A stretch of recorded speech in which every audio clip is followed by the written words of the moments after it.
गरीब बहू के चटपटे कढ़ी चावल, अमीर बहू का मैगी मसाला। मीरा, खाना बनाया नहीं, मुझे बड़ी भूख लगी है। खाना बन गया है जी, मैंने आपके लिए कढ़ी चावल बनाए हैं। मीरा की बात सुनकर राघव खुश हो जाता है और जल्दी से चटाई बिछाकर खाना खाने के लिए बैठ जाता है।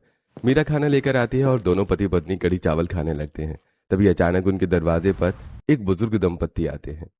अरे, आप लोग यहाँ? अरे आइए ना, आप लोग भी हमारे साथ खाना खाइए। बुजुर्ग दंपत्ति उनके घर के अंदर आते हैं। राघव उन्हें भी कढ़ी चावल परोस देता है और वो दोनों भी उनके साथ बैठकर खाना खाने लगते हैं। मैंने तुम लोगों के साथ बहुत गलत किया है, हो सके तो मुझे माफ कर दो। मेरा बेटा, ये कढ़ी चावल बहुत स्वादिष्ट है, बहुत दिनों बाद मैं इसे खा रही हूँ। आखिर यह औरत कौन थी और ये इन लोगों से माफी क्यों मांग रही थी? उसने इस गरीब लड़की के हाथ के कढ़ी चावल कब खाए थे? ये जानने के लिए चलिए कहानी में पीछे चलते हैं। मालती, जगदीश, राघव और तारा सभी कांच के सुंदर गिलासों में जूस पी रहे थे। मालती के हाथ में एक खूबसूरत लड़की रिद्धि की तस्वीर थी। वो उस तस्वीर को बहुत ही प्यार से निहारती है और उसे राघव को देखने के लिए कहती है, बेटा देख, मैंने तेरे लिए लड़की पसंद की है। तेरे पापा ने इस लड़की के साथ तेरी शादी फिक्स की है। तू भी एक बार लड़की का फोटो देख ले। राघव तस्वीर की तरफ देखता तक नहीं है। वो अपना जूस का गिलास टेबल पर रखता है और जवाब देता है, नहीं माँ, मैं इस लड़के से शादी नहीं करूंगा। क्यों भैया, क्या बात है? आप इस लड़की से शादी क्यों नहीं करना चाहते? क्योंकि मैं किसी और से प्यार करता हूँ। कौन है वो लड़की? मालती का सवाल सुनकर राघव शांत लेकिन सीरियस आवाज में जवाब देता है, हमारे ऑफिस में जो पियोन है, उनकी बेटी है वो। ये सुनते ही मालती गुस्से से अपनी जगह से खड़ी हो जाती है। उसका चेहरा लाल हो जाता है। तुझे तो इसी लड़की से शादी करनी पड़ेगी। इसके पिताजी ने हमारे बिजनेस में काफी इन्वेस्ट किया है। अगर ये शादी नहीं हुई तो हमें बहुत भारी लॉस होगा। नहीं माँ, मैं बिजनेस और पैसों के लिए शादी नहीं करूंगा। कमरे में तनाव बढ़ जाता है। तभी जगदीश बीच बचाव करते हैं। अरे मालती, शांत हो जाओ। अगर राघव शादी नहीं करना चाहता तो हम उसके साथ जोर जबरदस्ती नहीं कर सकते। जगदीश की बात सुनकर सब खामोश हो जाते हैं। मालती बिजनेस के नुकसान के डर से परेशान हो जाती है। तभी तारा कुछ सोच कर कहती है, माँ, आप इतना परेशान क्यों हो रही हैं? अगर बड़े भैया रिद्धि से शादी नहीं करना चाहते हैं तो आप एक बार रुद्र भैया को रिद्धि की फोटो दिखाइए, क्या पता उन्हें वो पसंद आ जाए। तभी रुद्र वहां आता है। मालती उसे वो तस्वीर दिखाती है। रुद्र जैसे उस खूबसूरत लड़की की तस्वीर देखता है, उसके चेहरे पर एक बड़ी सी मुस्कान आ जाती है। माँ, ये लड़की तो बहुत सुंदर है, मैं इससे शादी करूंगा। रुद्र की हाँ सुनते ही मालती की जान में जान आती है। जगदीश तुरंत फोन उठाते हैं और उस रिद्धि के पिता को फोन मिलाते हैं और उन्हें सारी स्थिति समझाते हैं। जगदीश जी, अच्छा किया आपने मुझे ये बात बता दी। मैं अपनी बेटी से बात करता हूँ। रिद्धि अपने कमरे में बैठी थी। तभी उसके पिता मोहन कमरे में आते हैं और उसे बताते हैं कि राघव ने शादी से इनकार कर दिया है। ये सुनते ही रिद्धि को ईगो हर्ट हो जाता है। क्या उस लड़के ने मुझे मना कर दिया? आखिर कौन है वो लड़की जिसके लिए उसने मुझे रिजेक्ट किया? क्या वो मुझसे ज्यादा खूबसूरत है? बेटा शांत हो जा। बड़े भाई ने मना किया तो क्या, उनके छोटे बेटे ने शादी के लिए हाँ कर दी है। ये देख उसकी तस्वीर। अगर तुझे लड़का पसंद आता है तो क्या हम बात आगे बढ़ाएं? रिद्धि झल्लाती हुई तस्वीर हाथ में लेती है, लेकिन जैसे वो रुद्र को देखती है उसका गुस्सा शांत हो जाता है और उसके चेहरे पर मुस्कान आ जाती है। ये तो बड़े भाई से भी ज्यादा हैंडसम है। ठीक है डैडी, मैं इसी से शादी करूंगी। रिद्धि के हाँ कर देने से दोनों भाइयों की शादी हो जाती है। राघव की शादी गरीब घर की लड़की मीरा से होती है और छोटे भाई रुद्र की शादी अमीर घर की लड़की रिद्धि से होती है। दोनों बहुओं का गृह प्रवेश होता है। दोनों दरवाजे पर खड़ी थी। गरीब घर से आई मीरा ने बहुत ही हल्की सादी सी साड़ी पहनी थी। वहीं अमीर घर की रिद्धि ने लाखों का भारी भरकम सितारा जड़ा हुआ डिजाइनर लहंगा पहना था। अरे, इसने कितने हल्के कपड़े पहन रखे हैं। शादी में भी कोई ऐसे कपड़े पहनता है क्या? हाँ, ये तो गरीब लोग हैं, इनके पास तो पैसे ही नहीं है अच्छे कपड़े खरीदने के लिए। बात पैसों की नहीं है रिद्धि, मुझे ऐसे ही कपड़े पसंद हैं। मीरा का जवाब सुनकर रिद्धि चुप हो जाती है। मीरा और रिद्धि के नोक-झोंक के साथ गृह प्रवेश की रस्म पूरी होती है। उफ, मैं बहुत थक गई हूँ। आइए भाभी, मैं आप दोनों को कमरे में ले चलती हूँ। तारा दोनों बहुओं को उनके कमरों में ले जाती है। रिद्धि कमरे में जाती है, अपने भारी कपड़े बदलकर बिस्तर पर गिरती है और सो जाती है। मीरा भी जल्दी सो जाती है। अगले दिन सुबह दोनों बहुएं नहा धोकर तैयार होती हैं और अपनी सास मालती के पास जाती हैं। माँ जी, आज मेरी पहली रसोई है, क्या बना दूं खाने में? तुझे जो अच्छा लगता है बना दे, मुझसे क्या पूछ रही है? मालती की बात सुनकर मीरा चुपचाप वहां से रसोई में चली जाती है। तभी रिद्धि मालती से कहती है, माँ जी, आज मेरी भी पहली रसोई है ना, बताइए मैं खाने में क्या क्या बनाऊं? रिद्धि को देखते ही मालती का व्यवहार एकदम से बदल जाता है। वो अपने बेड से उतरती है और रिद्धि के साथ किचन में जाती है। बेटा देख, मैंने तेरी पहली रसोई के लिए सारा सामान तैयार करके रखवाया है। पूरी, सब्जी, खीर वगैरह जो भी पसंद हो, तुझे जो अच्छा लगता है वो बना दे। इतना कहकर मालती वहां से चली जाती है। मीरा बहुत ही फुर्ती से काम में लगती है। वो पहली रसोई में कढ़ी चावल बना रही थी। एक तरफ चावल पक रहे थे और दूसरी तरफ मीरा कढ़ी को फ्राई कर रही थी, जिससे देखकर रिद्धि मुंह बनाकर मन ही मन सोचती है, ये लड़की क्या मिडिल क्लास जैसा खाना बना रही है। मैं एक काम करती हूँ, जल्दी से कुछ अच्छा बना देती हूँ। रिद्धि रसोई का कैबिनेट खोलती है और वहां से मैगी का एक पैकेट निकालती है। फिर वो गर्म पानी करके मसाला मैगी बनाने लगती है। कुछ ही देर में मैगी के मसाले की खुशबू पूरे घर में फैल जाती है। तारा जो हॉल में बैठी थी, उसके नाक में मैगी की खुशबू पड़ती है। अरे वाह, ये इतनी अच्छी मैगी की खुशबू कहाँ से आ रही है? क्या भाभी मैगी बना रही हैं? अरे नहीं, भाभी मैगी कैसे बना सकती हैं? जरूर किसी पड़ोसी के घर से खुशबू आ रही है। तभी किचन में मीरा की कढ़ी का तड़का लगाती है और कढ़ी चावल की लाजवाब खुशबू पूरे घर में फैलने लगती है, जो मैगी की गंध को भी दबा देती है। सभी लोग खाना खाने के लिए डाइनिंग टेबल पर बैठते हैं। अमीर बहू रिद्धि और गरीब बहू मीरा दोनों आकर खाना लगाती हैं। अरे वाह, खाना बन गया, जल्दी से खाना दो, बड़ी भूख लगी है। मीरा सुंदर कटोरियों में कढ़ी चावल और पकौड़े परोसती है। वहीं रिद्धि एक बड़े से बाउल में अपनी मसाला मैगी लाकर रख देती है। मालती जैसी टेबल पर मैगी देखती है, वो अपनी नाक से कोड़ लेती है। अरे बहू, तूने ये क्या बना दिया? मैंने तुझे अच्छा खाना बनाने को कहा था ना। माँ जी, आप भी ना कैसी ओल्ड फैशन जैसी बात कर रही हैं। कल ही मेरी शादी हुई है, देखिए मेरे तो अभी नेल्स भी नहीं निकले हैं। मैं इतना सारा खाना कैसे बनाऊंगी? मेरे हाथों में कल ही मैंने बहुत महंगा मैनिक्योर पेडिक्योर करवाया था। मैं खाना बनाकर उसे बर्बाद नहीं करना चाहती। रिद्धि अपनी मैगी की तरफ इशारा करते हुए कहती है, मैंने समय बचाने के लिए आप लोगों के लिए मसाला मैगी बनाई है। मुझे तो मसाला मैगी बहुत पसंद है। आप लोग भी खा के बताइए कैसी बनी है। रिद्धि की बात सुनकर जगदीश का चेहरा गुस्से से तन जाता है। वो मैगी के बाउल को खुद से दूर खिसका देते हैं। मैं तो नहीं खाने वाला ये मैगी वैगी। बहू, तूने क्या बनाया है? मैंने तो कढ़ी चावल बनाए हैं ससुर जी। मुझे बहू कढ़ी चावल दे दे, हम लोग वही खा लेंगे।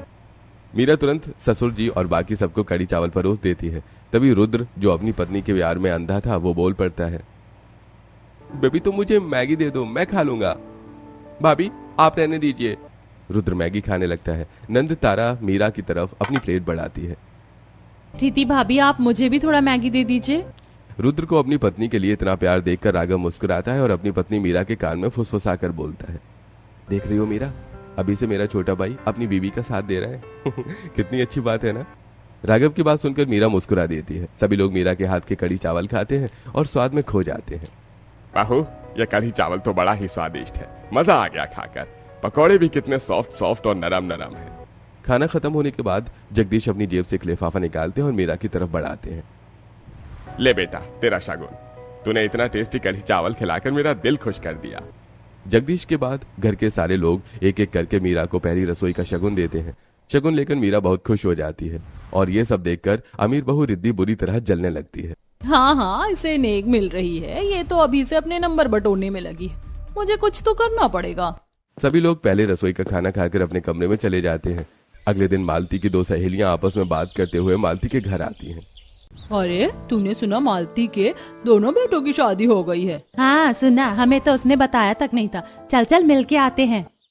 दोनों सहेलियां मालती के घर पर आती हैं और सोफे पर बैठते ही शिकायत शुरू कर देती हैं। तूने एक पल में हमें पराया कर दिया मालती, दोनों बेटों की शादी करवा दी और हमें बताया तक नहीं।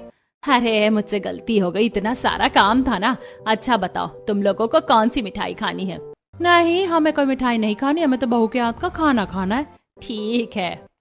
मालती अपनी दोनों बहुओं को आवाज लगाती है, रिद्धि, मीरा, जरा हॉल में आना। अमीर बहू रिद्धि अभी तक अपने बिस्तर पर आराम से सो रही थी। वहीं गरीब बहू मीरा किचन से बाहर निकल कर आती है। हाँ माँ जी, क्या बात है? बहू, आज मेरी सहेलियां आई हैं, एक काम कर, तू उनके लिए कुछ खाने का बना दे। फिर मालती तारा की तरफ मुड़ती है। तारा, जा बेटा, तू छोटी बहू को बुला के ला। तारा जाकर रिद्धि को उठाती है। रिद्धि नींद में जम्हाई और अंगड़ाई लेते हुए हॉल में आती है। हाँ माँ जी, बोलिए क्या काम था? रिद्धि की यह हालत देखकर लता और किशोरी जोर से हंसने लगती हैं। अरे ये क्या, तेरी बहू को 11 बजे भी नींद आ रही है? इसकी नींद पूरी नहीं हुई क्या? रात भर सोई नहीं है लगता है। सहेलियों के ताने सुनकर मालती को बहुत शर्मिंदगी महसूस होती है। वो रिद्धि पर भड़क जाती है। अरे बहू, क्या कर रही हो तुम? जाके अपनी बड़ी भाभी के साथ खाना बनाओ, मेहमान आए हैं घर पे। मालती की बात सुनकर रिद्धि रसोई में आती है। रिद्धि काम से बचने के लिए मालती की सहेलियों के लिए मैगी मसाला बना देती है। वहीं गरीब बहू मीरा बहुत ही सलीके से पकौड़े वगैरह तलकर अच्छे से कढ़ी चावल तैयार करती है। कुछ देर बाद दोनों बहुएं हॉल में आती हैं। गरीब बहू बड़ी मीरा अपने कड़ी चावल लेकर आती है और अमीर बहू रिद्धि अपनी मैगी लेकर सहेलियों के पास आती है। दोनों ट्रे को टेबल पर रखती हैं। लो आ गया मेरी बहुओं के हाथ का खाना, खाकर बताओ कैसा है। दोनों सहेलियां जैसे ही रिद्धि की लाई हुई मैगी देखती हैं वो अपना मुंह बना लेती हैं। मालती है क्या मेहमानों को मैगी खिलाएगी? लगता है तेरी इस अमीर बहू को रसोई का कोई काम नहीं आता। लेकिन मालती है कड़ी चावल तो बहुत ही टेस्टी लग रहे हैं। तेरी बड़ी बहू के हाथों में सच में जादू है, ये अमीर बहू तो सिर्फ दिखावे की है। आप लोगों ने कभी मैगी मसाला खाया भी है जो आप बोल रही हैं? आप लोग बहुत लकी हैं जो आपको मेरे हाथों का मसाला मैगी खाने को मिल रहा है, वरना तो लोग तरसते हैं मेरे हाथ का मसाला मैगी खाने के लिए। हमें नहीं खानी तेरी मैगी बैगी, तू खुद ही मैगी खा और अपनी सास को भी खिला। अरे वाह क्या खुशबू है, देखना लता मालती की बड़ी बहू ने कड़ी चावल बनाए हैं, चल हम लोग कड़ी चावल खाते हैं। लता और किशोरी कड़ी चावल खाती हैं और मीरा को नेक देकर चली जाती हैं। ये सब देखकर रिद्धि गुस्से में मुंह बनाकर पैर पटकते हुए वहां से चली जाती है। सबके खाने के बाद मीरा टेबल साफ करने लगती है, तभी मालती वहां आती है। रिद्धि और रिद्धि यहाँ आना। मालती की आवाज सुनकर रिद्धि कमरे से आती है। किसने कहा था तुझे मैगी बनाने के लिए? माँ जी वो मुझे पार्लर जाना था, मेरे मेकओवर का टाइम हो गया है, मैंने फेशियल का अपॉइंटमेंट लिया है, इसीलिए मैंने आपके गेस्ट के लिए मैगी बना दी थी। अच्छा ठीक है तो मैं चलती हूँ। रिद्धि बिना किसी के परमिशन का इंतजार किए वहां से चली जाती है। मालती उसे जाते हुए देखती है और फिर वो अपना सारा गुस्सा पास खड़ी मीरा पर उतारती है। क्या जरूरत थी तुझे इतना अच्छा खाना बनाने की दूसरों के सामने? अगर तुम्हारी देवरानी मैगी बना रही थी तो तुम भी कुछ हल्का सा बना देती। जरूरी है क्या अगर वो मैगी बना रही है तो तुम कुछ अच्छा ही खाना बनाओ? क्या तुम्हें दिखाई नहीं देता कि इससे वो नीचा महसूस करती है? बिना किसी गलती के डांट सुनकर मीरा की आंखों में आंसू आ जाते हैं, लेकिन वो चुपचाप अपना सिर झुका लेती है और वहां से चली जाती है। एक तरफ घर में जहां मीरा के साथ गलत हो रहा था, वहीं ऑफिस में जगदीश अपने दोनों बेटे राघव और रुद्र को एक प्रोजेक्ट की फाइल देते हैं। देखो कंपनी के 2 नए प्रोजेक्ट आए हैं। ये बड़ा प्रोजेक्ट रुद्र संभालेगा और ये छोटा प्रोजेक्ट राघव तुम संभालोगे। पिताजी ये आप क्या कह रहे हैं? मैं फाइनेंस बैकग्राउंड से हूँ, जबकि भाई तो इलेक्ट्रिक बैकग्राउंड से है। कंपनी का सारा फाइनेंस का काम तो मैं ही संभालने आया हूँ, तो फिर आप मुझे इतना छोटा प्रोजेक्ट क्यों दे रहे हैं? मेरी जिम्मेदारी अचानक अलग क्यों कर रहे हैं? भैया आप क्या बोल रहे हैं? मैं आराम से काम कर लूंगा, आप मेरी काबिलियत पे शक कर रहे हो क्या? पिताजी ये कंपनी के भविष्य का सवाल है, आप ऐसा फैसला कैसे ले सकते हैं? बेटा मैं क्या करूं, यह तो तुम्हारी मम्मी ने कहा है। अब उनकी बात अगर मैंने नहीं मानी तो मेरी शामत आ जाएगी घर पर। मुझे माफ कर दो लेकिन फैसला यही रहेगा। राघव गुस्से में तमतमाता हुआ ऑफिस से घर लौटता है और सीधे अपनी माँ मालती के पास जाता है, जो सोफे पर बैठकर टीवी देख रही थी। माँ आप ऐसा क्यों कर रही हैं? आप अपने दोनों बच्चों में इतना भेदभाव क्यों कर रही हैं? आप मुझे बिजनेस में छोटे प्रोजेक्ट क्यों दिलवा रही हैं, जबकि आप जानती हैं कि मैं फाइनेंस संभालता हूँ? आपने अचानक मेरी रिस्पॉन्सिबिलिटी छीनकर छोटे को क्यों दे दी? मैंने जो किया सही किया, तू इसी लायक है। पिताजी आप कुछ बोलिए ना, इस तरह से कोई बात करता है क्या? ये ऑफिस का काम है, घर का कोई खेल नहीं है। बेटा तुम अपनी माँ से बात करो, मैं इस बीच में नहीं पढ़ना चाहता। शाम के समय राघव बहुत उदास और हताश होकर बिस्तर के किनारे पर बैठा था। मीरा एक प्लेट में गर्मा गर्म चाय और समोसे बनाकर लाती है। खाना खा लीजिए जी, आज मैंने आपके मनपसंद समोसे बनाए हैं। क्या खाऊं मीरा? माँ ऐसा क्यों कर रही है, मुझे समझ नहीं आ रहा। और वो रुद्र कैसे कह रहा था कि मैं ज्यादा कैपेबल हूँ? आप शांत हो जाइए, माँ है, उन्होंने बोल दिया तो बोल दिया। आप प्लीज अपना दिमाग शांत रखिए और खाना खा लीजिए। ये सब तुम्हारी वजह से हो रहा है मीरा। माँ ने मेरी और तुम्हारी शादी के लिए मना कर दिया था क्योंकि तुम गरीब घर से हो। वो तो मैंने जिद करके तुमसे शादी की और अब देखो ये सब हमें भुगतना पड़ रहा है। और वो रिद्धि अमीर घर से है तो उसकी हर बेवकूफी माफ है। आप रिद्धि के लिए ऐसा मत बोलिए, उन्हें जो आता है वो करती हैं। मैं सह लूंगी, पर आप खुद को परेशान मत कीजिए। मीरा राघव को शांत करती है। मीरा राघव के साथ कमरे में थी, तभी रिद्धि तैयार होकर मालती के पास जाती है। माँ जी आज रात का खाना मैं बनाऊंगी, आप बड़ी भाभी को कहिए कि वो अपने कमरे में ही रहे, मुझे किचन में डिस्टर्ब करने की कोई जरूरत नहीं है। रिद्धि की बात सुनकर मालती खुश होकर तुरंत मीरा के कमरे के बाहर जाकर कहती है, आज तू रसोई में मत जाना, आज मेरी छोटी बहू खाना बनाएगी, तुझे कुछ करने की जरूरत नहीं है। मालती की बात मानकर मीरा अपने कमरे में आराम करती है। रात का समय था, डाइनिंग टेबल पर खाना लगा था। रिद्धि ने masala Maggi, cheese pizza, burger, sandwich और कोल्ड ड्रिंक सजा रखी थी। मालती खुशी खुशी डाइनिंग टेबल पर आती है, लेकिन खाना देखकर उसका मुंह उतर जाता है। बेटा ये सब क्या है? तुझे फ्राइड राइस पनीर बनानी चाहिए थी ना, हमारे घर में किसी चीज की कोई कमी नहीं है, फिर तूने ये 2 मिनट वाली मैगी क्यों बनाई है, वो भी मसाला मैगी और ये पिज्जा बर्गर। रात को ये सब कौन खाता है? माँ जी मुझे खाना बनाना भी नहीं आता।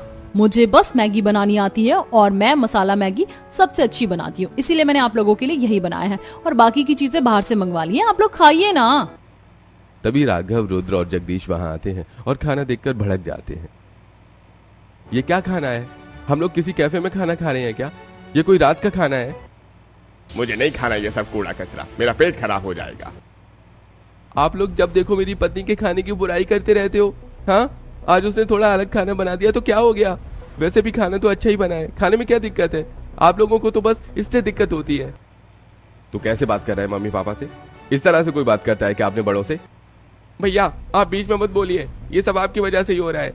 आपने पता नहीं किस गरीब लड़के से शादी कर ली है, जिसे देखो बस उसी का गुणगान किए जा रहा है। भैया आप बड़ी भाभी से ऐसे बात मत कीजिए, आप छोटे हैं, अपनी हद में रहिए। माँ जी, अब मैं इस घर में कभी खाना वाना नहीं बनाऊंगी। आप लोगों को अगर उस गरीब मीरा के हाथ का खाना इतना ही अच्छा लगता है तो उन्हीं से बनाने को बोलो। वो कम से कम काम तो करती है, तुम तो वो भी नहीं करती। मेरी पत्नी अब घर में कोई काम नहीं करेगी। वैसे भी मैं ऑफिस में आपसे ज्यादा काम करता हूँ भैया, तो घर में आपकी बीवी ज्यादा काम करेगी। रुद्र की बात सुनकर राघव का सब्र टूट जाता है। वो अपनी माँ की तरफ देखता है। माँ, देख रही हो ये कैसे बात कर रहा है? अगर इस घर में मेरी और मेरी पत्नी की इज्जत नहीं है तो मैं जा रहा हूँ यहाँ से। मीरा, अपना बैग पैक करो, हम अभी चलते हैं। अरे मालती रोको, अपने बेटे को रोको, उसे मत जाने दो। जाने दीजिए उन्हें, वैसे भी दोनों किसी काम के नहीं हैं। अब कुछ दिन बाहर रहेंगे तो अकल ठिकाने आ जाएगी। राघव और मीरा आंखों में आंसू लिए अपना सामान उठाते हैं और घर छोड़कर चले जाते हैं। राघव और मीरा एक छोटी सी बस्ती में किराए के मकान में पहुंच जाते हैं। कमरा बहुत छोटा था। राघव कुर्सी पर सिर पकड़कर उदास बैठा था। मैंने तो सोचा था मीरा, तुमसे शादी करके मैं अपने परिवार वालों के साथ अच्छे से रहूंगा, लेकिन ये लोग तो तुम्हारे पीछे ही पड़े हुए थे। मुझे न चाहते हुए भी तुम्हें ऐसे किराए के घर पर लेकर आना पड़ा। कोई बात नहीं जी, जहाँ आप रहेंगे वही मेरा संसार है, हम दोनों मिलकर सब ठीक कर लेंगे। मालती के घर में अब काम करने वाला कोई नहीं था। अगली सुबह मालती रिद्धि के कमरे में जाती है। रिद्धि बहू उठ जा, सभी को ऑफिस जाना है, जल्दी से कुछ खाने को बना दे। रिद्धि भारी कदमों से किचन में जाती है और टाइम बचाने के चक्कर में फिर से सबके लिए चाउमीन बना देती है। सब लोग टेबल पर चाउमीन मैगी देखकर अपना सिर पकड़ लेते हैं। ये क्या है, नाश्ते में चाउमीन कौन खाता है बहू? तो कुछ और नहीं बना सकती क्या? माँ जी, मुझे बहुत नींद आ रही थी, इतनी जल्दी में और क्या बन पाता, इसीलिए मैंने चाउमीन बना दी। मुझे थोड़ी देर में अपने दोस्तों के घर किटी पार्टी के लिए जाना है, तो दोपहर का खाना आप ही बना लीजिएगा। इतना कहकर रिद्धि अपनी एक अमीर सहेली काजल के घर किटी पार्टी करने के लिए चली जाती है। रिद्धि और काजल के खूबसूरत बेडरूम में बैठी थी। अरे तो इतने जल्दी आ गई, तुझे काम नहीं रहता क्या अपने ससुराल में? मेरे ससुराल वालों को लगता है कि मैं उनके लिए अच्छा अच्छा खाना बनाऊंगी, लेकिन मुझे तो कुछ खाना बनाना आता ही नहीं है। हाँ, मुझे पता है तुझे खाने के नाम पर बस थोड़ा बहुत चाइनीज बनाना आता है, तो तू उन्हें वही बना के खिलाएगी ना। इस तरह दोनों सहेली आपस में बातें करती हैं। किटी पार्टी के बाद जब रिद्धि अपनी सहेली काजल के साथ घर लौट रही थी, तभी सड़क किनारे उन्हें मीरा अपने छोटे से घर के बाहर सिंपल कपड़ों में झाड़ू लगाती दिखती है। देख देख रिद्धि, ये वही लड़की है ना जिसकी वजह से तेरे पति के बड़े भाई ने तुझसे शादी नहीं की और अब इस लड़की के लिए अपना घर भी छोड़ दिया। हाँ, ये वही गरीब लड़की है। अगर वो मुझसे शादी करता तो उसके नसीब खुल जाते, लेकिन उसने अपने नसीब में गरीबी चुनी है। रिद्धि घमंड से मुस्कुराती है और अपनी अमीरी पर इतराते हुए वहां से आगे बढ़ जाती है, जबकि मीरा उन्हें देखकर भी अनदेखा कर देती है और अपनी छोटी सी रसोई में खाना बनाने लगती है। आज उसने राजमा चावल बनाया है। राजमे की महक पूरे मोहल्ले में फैल जाती है। कुछ पड़ोसनें खुशबू सुनकर उसके घर आ जाती हैं। अरे वाह बहू, क्या खुशबू आ रही। वैसे तेरी सास ने तुझे घर से क्यों निकाल दिया? नहीं काकी जी, ऐसी कोई बात नहीं है, हम लोग बस ऐसे ही यहाँ रह रहे हैं। मैंने खाना बना दिया है, आप लोग राजमा चावल खाएंगे? हाँ हाँ, क्यों नहीं, तेरे हाथ के कढ़ी चावल की तो बात ही अलग है। आज तेरे हाथ का राजमा चावल भी चख लेते हैं। मीरा चटाई बिछाकर पड़ोसियों को बहुत प्यार से राजमा चावल खिलाती है। लता किशोरी उंगलियां चाटते रह जाती हैं और मीरा को खूब आशीर्वाद देती हैं। ऐसे कुछ दिन गुजरते हैं। कुछ दिन बाद मालती ने अपने घर में किटी पार्टी रखी थी। मोहल्ले की कुछ औरतें जो मीरा के घर गई थी, मालती की सहेलियां, वो भी किटी पार्टी में आई थी। कल तो हम लोग तेरी बड़ी जेठानी के घर राजमा चावल खाने गए थे, वो तो बड़ा स्वादिष्ट खाना बनाती है। हमने तो आज तक तेरे हाथ का कुछ अच्छा खाया ही नहीं है। तुझे कुछ बनाना नहीं आता क्या? रिद्धि ये सुनकर अंदर तक जल जाती है और मालती को भी गुस्सा आता है। बहू तू सबके लिए सोयाबीन राइस बना दे। रिद्धि रसोई में जाती है और सोयाबीन राइस बनाना शुरू करती है। आज तो मैं इन लोगों को इतना टेस्टी सोयाबीन राइस खिलाऊंगी कि ये लोग पूरा प्लेट साफ कर देंगे। रिद्धि चावल को पानी में फुलाकर चावल बनाती है और वो चावल ज्यादा पका देती है। साथ ही वो सोयाबीन और सब्जियों को फ्राई करने के नाम पर इतना पका देती है कि उसका पूरा खाना जल जाता है। खाना जलने की बदबू पूरे घर में फैल जाती है और काले धुएं से रिद्धि का चेहरा भी काला हो जाता है। ये क्या मालती, तेरी समीर बहू ने तो सारा खाना जला दिया। मालती, तुमने तो बेकार में ही अपनी बड़ी बहू को घर से निकाल दिया। वो कितना टेस्टी खाना बनाती है, और तुम्हारी जमीर बहू को तो कुछ बनाना ही नहीं आता। एक तो हमारे यहाँ आकर खा रही है, ऊपर से हमें ही सुना रही है। बहू तो किस तरह से बात कर रही है मेहमानों से? ऐसे कोई बात करता है क्या? देखिए माँ जी, मुझे इसी तरह का खाना बनाना आता है। अगर आप लोगों को खाना है तो ठीक है, वरना आप लोग अपना खुद देख लीजिए। रिद्धि गुस्से में पैर पटकते हुए अपने कमरे में चली जाती है। मेहमान बिना खाना खाए वहां से चले जाते हैं। रुद्र ऑफिस से घर लौटता है तो मालती उसे किटी पार्टी वाली सारी बात बताती है। माँ, आपने ही तो मेरी शादी उसे करवाई थी ना। आपने ही कहा था अच्छी लड़की है, मैंने शादी कर ली। अब आपकी प्रॉब्लम है, आप ही देखो, मुझे नहीं पता। रुद्र वहां से चला जाता है। मालती और जगदीश अकेले रह जाते हैं। अब हम क्या करें जी, मैंने अपनी बड़ी बहू के साथ बहुत बुरा किया। मालती और जगदीश को अपनी गलती का एहसास हो जाता है। वो दोनों अगले दिन राघव और मीरा के घर जाते हैं। मीरा ने घर पर राघव के लिए कढ़ी चावल बनाए थे। मीरा, खाना बनाया या नहीं? मुझे बड़ी भूख लगी है। खाना बन गया है जी, मैंने आपके लिए कढ़ी चावल बनाए हैं। मीरा राघव को कढ़ी चावल देती है। तभी मालती और जगदीश उनके घर आते हैं। मालती और जगदीश को अपने घर के दरवाजे पर देखकर, अरे आप लोग यहाँ? अरे आइए ना, आप लोग भी हमारे साथ खाना खाइए। मालती और जगदीश घर के अंदर आते हैं। राघव उन्हें भी कढ़ी चावल परोस देता है और वो दोनों भी उनके साथ खाना खाने लगते हैं। मैंने तुम लोगों के साथ बहुत गलत किया, हो सके तो मुझे माफ कर दो। मेरा बेटा, ये कढ़ी चावल बहुत स्वादिष्ट, बहुत दिनों बाद मैं इसे खा रही हूँ। आप लोग ऐसे माफी मत मांगिए ना, घर परिवार में तो ऐसी बातें होती रहती हैं। ससुर जी, आप थोड़ी कढ़ी पकौड़ी लेंगे क्या? हाँ बेटा, दे दे थोड़े कढ़ी चावल, बड़ी अच्छी लग रही है। उस अमीर बहू की मसाला मैगी तो मेरे गले से नीचे उतरती ही नहीं है। बेटा, तुम दोनों भी हमारे साथ घर चलो, वहां पे रहने के लिए। नहीं माँ, मैं इस घर में खुश हूँ, मैं नहीं जा सकता आप लोगों के साथ। जगदीश और मालती उदास होकर अपने घर वापस आ जाते हैं। रिद्धि फिर से नाश्ते में वही मसाला मैगी बना देती है। क्या तुमने फिर से मैगी बना दी? सैंडविच, पोहा या कुछ और नहीं बना सकती हो क्या? मुझे यही आता है, मुझे और कुछ नहीं आता। आप खाइए ना, आपको अच्छा लगेगा। रुद्र बिना मन के मैगी खाता है और रिद्धि शॉपिंग करने के लिए चली जाती है। अब जब भी रिद्धि का मन करता वो मसाला मैगी बना देती थी। एक दोपहर मालती जगदीश से कहती है, मैं तो तंग आ चुकी हूँ इस मसाला मैगी से। इससे अच्छा तो मीरा बहू के कढ़ी चावल है, मुझे तो वही खाने का मन कर रहा है। तो चलो चलते हैं मीरा बहू के घर। मालती और जगदीश की सारी बातें तारा सुन लेती है। क्या आप लोग अकेले ही भाभी के हाथ का खाना खाने जाएंगे? मैं भी जाऊंगी आप लोगों के साथ। और माँ, मैं भी आप लोगों के साथ भाभी के हाथ का खाना खाने जाऊंगा। मुझे मेरी गलती का एहसास हो गया है, मैंने भैया भाभी के साथ बहुत गलत किया है। रुद्र की बात सुनकर मालती और जगदीश दोनों खुश हो जाते हैं और फिर रुद्र और तारा को लेकर राघव और मीरा के घर जाते हैं। मीरा अपने सास ससुर के आने की बात जानती थी, इसलिए उसने पहले से ही खाना तैयार करके रखा था। मीरा सभी को कढ़ी चावल परोसती है। भैया भाभी, मुझे माफ कर दीजिए, मैं भी रिद्धि के साथ रहकर उसकी तरह घमंडी हो गया था। मुझे अपनी गलती का एहसास हो गया है। कोई बात नहीं छोटे, तू खाना खा ले। सभी बहुत प्यार से कढ़ी चावल खाते हैं और अपने घर आ जाते हैं। घर आने के बाद जगदीश के फोन की घंटी बजती है। जगदीश फोन पर बात करते हैं। मालती, बुआ सास आ रही हैं। अरे सुमित्रा जीजी, वो तो बहुत अमीर है। हाँ, और हमारे बिजनेस में बहुत बड़ी इन्वेस्टर भी है। हम लोग उनको नाराज करना बर्दाश्त नहीं कर सकते। वो खाने पीने को लेकर बहुत चूजी है। अगर छोटी बहू ने उनके लिए मैगी बना दी ना, तो वो हमसे नाराज हो जाएंगी और हमसे सारे रिश्ते नाते तोड़ लेंगी और हमारा बिजनेस भी डूब जाएगा। नहीं नहीं, ऐसा नहीं हो सकता, मैं बड़ी बहू को फोन लगाती हूँ। मालती तुरंत कांपते हाथों से मीरा को फोन करती है। मीरा, तेरी बुआ साहस आ रही है, वो खाने को लेकर बहुत चूजी है। हमें तुम्हारी मदद चाहिए, हम लोग उनको कुछ उल्टा सीधा नहीं खिला सकते। प्लीज बेटा, घर आ जा। मीरा तुरंत मालती के घर आती है और अपनी पूरी लगन से छौंक वाले स्वादिष्ट कढ़ी चावल बनाती है। रिद्धि भी बहुत ही स्टाइल से अपना मसाला मैगी बनाती है। दोनों बहू अपना खाना डाइनिंग टेबल पर परोसती हैं, जहां रौबदार बुआ सास सुमित्रा बैठी थी। वाह, इतना टेस्टी खाना बनाया, किसने बनाया है ये दोनों खाना मेरी छोटी बहू रिद्धि ने बनाया है।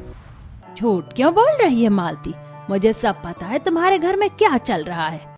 क्या आपको सब पता है जीजी? हाँ, तुम्हारा बड़ा बेटा राघव मेरा सबसे लाडला है। वो मुझसे कुछ नहीं छुपाता। मैंने उसे फोन किया था, मैं उससे एक बार मिली थी तो उसका चेहरा देखकर मुझे सब कुछ समझ में आ गया था। और मुझे लोगों से भी खबर मिली है कि तुमने उसे और उसकी पत्नी को घर से निकाल दिया है। पूरे हॉल में सन्नाटा छा जाता है। सुमित्रा रिद्धि की तरफ मुड़ती है। ये सब तुम्हारी वजह से हुआ है ना? तुम उससे जलती हो। बताओ क्यों जलती हो तुम? हाँ, मैंने भी नहीं बनाया ये बेकार कढ़ी चावल, ये तो मेरी जेठानी ने बनाया है। सब बस बड़ी बहू को पसंद करते, उनके हाथ का कढ़ी चावल खाना चाहते। मेरी शादी पहले राघव जी से होने वाली थी, पर इस लड़की की वजह से उन्होंने मुझे रिजेक्ट किया। अगर तुम्हारी शादी राघव से नहीं रुद्र से हुई है तो इसमें मेरे राघव की क्या गलती है? उन दोनों ने प्यार किया था इसलिए शादी की। मुझे नहीं लगता तुम्हें इससे जलन होनी चाहिए, और मुझे पता है कि तुम अपने पति रुद्र को बहुत प्यार करती हो, तो उसके साथ खुशी से रहो ना। और उसकी असली खुशी अपने परिवार को साथ लेकर चलने में, उसे अपने परिवार से अलग मत करो। सुमित्रा की बातें सुनकर रिद्धि की आंखें खुल जाती हैं। उसे अपनी गलतियों, अपनी काम चोरी और अपनी अमीरी के झूठे घमंड का एहसास होता है। हाँ बुआ जी, जब से रुद्र जी अपने परिवार से अलग हुए वो काफी उदास रहने लगे। मैं उन्हें उदास नहीं देख सकती, मुझे माफ कर दीजिए, मुझसे बहुत बड़ी गलती हो गई। मैं अपनी अमीरी के घमंड में अंधी हो गई थी, मुझे माफ कर दीजिए बड़ी भाभी। मुझे माफ कर दे मेरी बच्ची, मैंने तुझे बहुत ताने दिए। कोई बात नहीं, जहाँ प्यार होता है वहाँ परिवार में छोटी मोटी चीजें होती रहती हैं, लेकिन असली खुशी तो सबके साथ रहने में ही है। सभी लोग खुशी खुशी डाइनिंग टेबल पर बैठते हैं और मीरा और रिद्धि के साथ मिलकर बनाए हुए फ्राइड राइस पनीर को खाते हैं। घर में फिर से खुशियां लौट आती हैं और पूरा परिवार एक हो जाता है।